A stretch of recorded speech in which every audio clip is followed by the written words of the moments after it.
Hi everyone, it's Lisa Brown with InkandInspirations.com. I'm an independent demonstrator with Stampin' Up! And in this video, I wanted to answer a question that I often receive from new card makers and paper crafters. And the question is, once I have the basics, stamps, ink, paper, scissors, glue, and a trimmer to cut my cardstock, what is the next tool that I should invest in? And my number one answer all the time is a punch. And not just any punch. If you're beginning, the most useful punches for you will be any of our circle punches. We have 8 of them currently in the 2018-2019 annual catalog. And they're all nested on top of each other here, so you can punch different sizes and stack one on the other. But if you could just get 1 or 2 or 3 or 4, I have some suggestions. So first off, the first punch I would get would be our largest circle punch, the 2 1/4 inch circle punch. It is great for punching out images that you can use on your card fronts.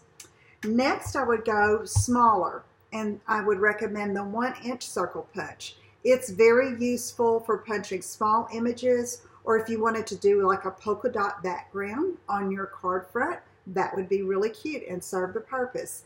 So 1 inch circle. From there, I would choose the 2 inch circle punch.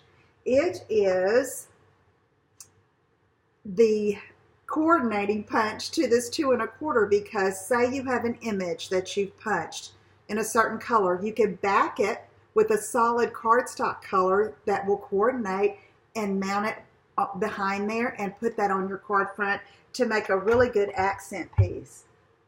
Another size that I always reach for is the 1 1/2 inch circle punch. Now, all of the punches are great, but if you're going to start with just 1 or 2 or a few, these are the ones that I recommend. So you will not be sorry. Circle punches are so functional and so easy to use.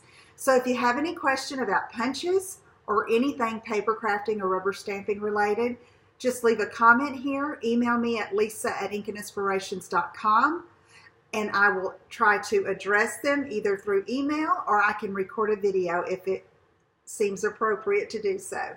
So anyway, have a great day. Thanks so much for watching, and I'll see you again soon. Take care. Bye-bye.